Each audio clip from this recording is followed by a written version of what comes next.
Good Erev Shabbos, everyone. Erev Shabbos, Parshas, Tetzaveh. When you're listening to this, it might be Purim, so Freilichen Purim. And if Shabbos is Shushan Purim, it's a very simchadik part of the year. Gewaldig. And that brings us to the idea I'd like to share with you, and hopefully you can share with your family and friends at your Shabbos table this week. The pasuk starts off with Hashem commanding Moshe Rabbeinu to take the oil from Klal Yisrael for the Menorah. And listen to the word change between the first two psukim. First, the pasuk says, "Va'ato Tetzaveh es bnei Yisrael, command Klal Yisrael, v'yikchu eilecha." Take for yourself the Shem Zayzach, the clear olive oil. Take it for yourself. It's for you, Moshe Rabbeinu. It sounds like there is a personal interest, a personal gain, shall we say, that Moshe Rabbeinu will have from the Shem Zayzach, from this oil. V'yikchu eilecha, take for you. Then it says, where you put it, you place it,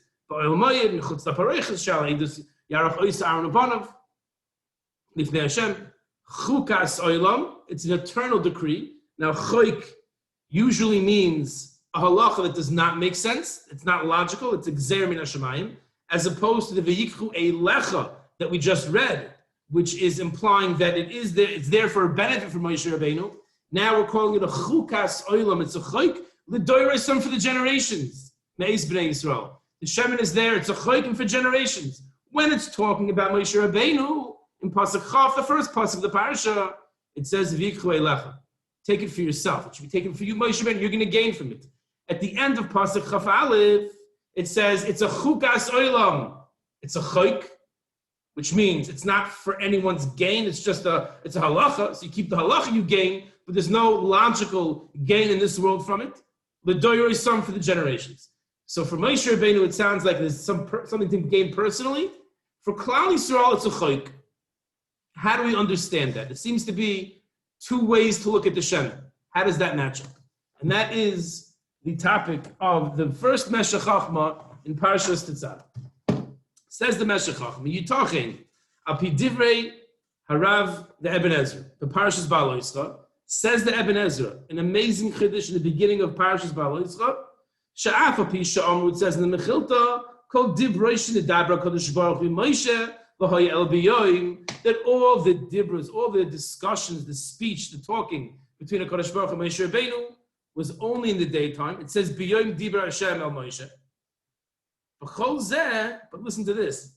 Shehayu haneres dolken, when the candles, when the menorah was lit, it was as if it was the daytime, the Dibur Imoy Balayla, and Hashem spoke with Moshe Rabbeinu at night. Even though it was the nighttime, when the candles were lit, when the menorah was lit, Hashem was able to speak to Moshe Rabbeinu. Otherwise, if there were no candles, only in the daytime.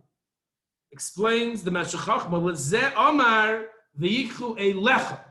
That's why it says that Moshe Rabbeinu should tell Klal Yisrael to take for himself a lecha, the shemen, pirish l'tzarkecha. It's for your gain. It's for your benefit, for your personal benefit. Moshe Rabbeinu. Sha'adam, listen to this chiddush. This is the Meshech Chachma's chiddush. Sha'adam daitoi bahir be'eis ha'or. A person is more lucid.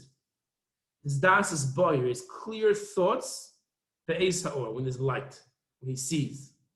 Ukmai ein oira ela simcha. Like we find there is that or light leads to simcha. There's a medrash that says in Brachos, Vayar Elokim Esaor Ki Tov. Hashem saw that the light was good.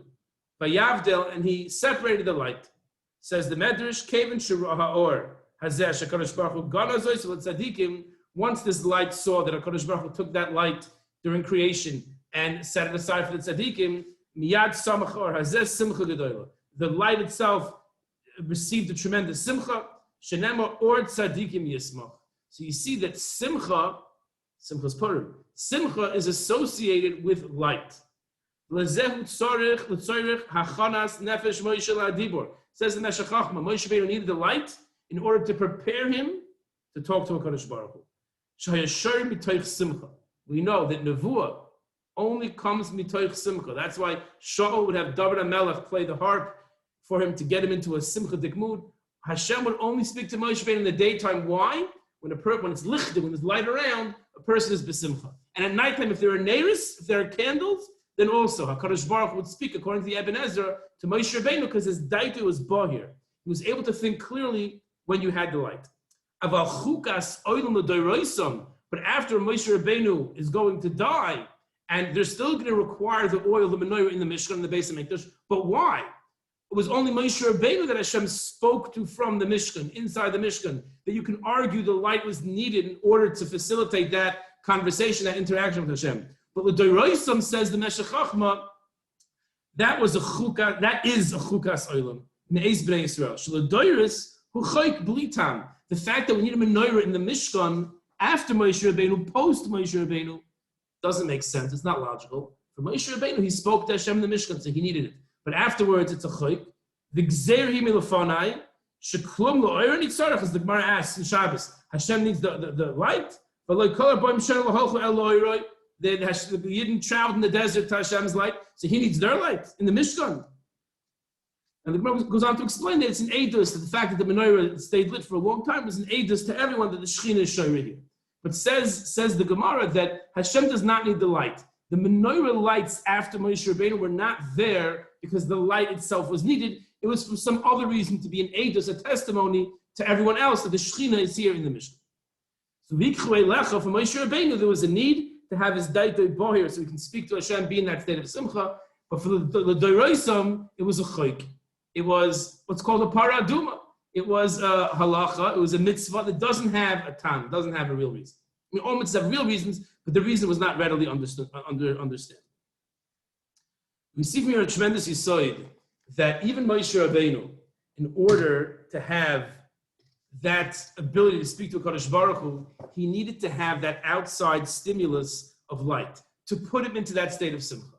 And obviously Moshe Rabbeinu was an anav, we call Adam, b'chol beisinem anhu, a tzaddik, beyond we can fathom, but he was still susceptible and needed the outside stimulus to bring him to a state of simcha. It just underscores for us the koyach, the strength, the power that our environment has on us. If the lights of the menorah can put Moshe Rabbeinu into a state of simcha, and the lack of those lights can leave him in a state where he can't speak to Kadosh Baruch Hu, all the more so us on our much, much lower level, we can't even compare ourselves to Moshe Rabbeinu. Imagine how the outside influences affect us.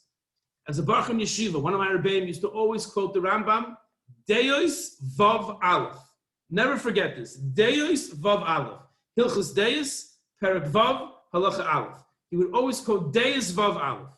Says the Rambam in Deis Vav Aleph, Derech Briyasa Shel Adam Liyos Nimshach B'Dei Yosef Uv'Maisav Acher Reya V'Chaveirov. A person's wired naturally to be influenced by his friends, the people around him. V'Noi Kiminig Anshe Midinasa. He acts like the people in his country. L'Fichach Tzarech Adam L'Hischaber L'Tzadikim. A person must connect himself to Tzadikim, to Erlich Yidden. V'Leishiv Eitz L'Chachamim Tamid. Sit next to the wise people, the Erlich Yidden, the Talmidei Chachamim, always to learn from their ways. Once you distance oneself from the Rishoyim who go in the darkness, in the evil ways, so that he should not learn from their ways. And it goes on to say that if you're in a country, they have bad customs, and the people are not walking in the straight path of Kadosh Baruch Hu, go to a different country. And if you can't go to a different country, there is no different country, Yeshiv Levada Yechidi, sit by yourself. And if the Roim Chatoim, the people of the town, are so bad, they don't let him sit by himself in the town. They force him to involve himself with them in their bad ways. He should run away. Says the Rambam, go out to the deserts, and he should not act in the way of sinners.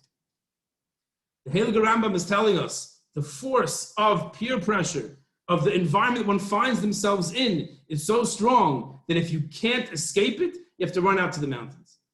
We have to be very careful who we associate with. We have to be very careful the kinds of parties that we go to, even if it's a Sudas mitzvah. You would think a Sudas mitzvah, you're safe. Unfortunately, there are things that are not good, things that are against halacha, that are happening even at Sudas mitzvah.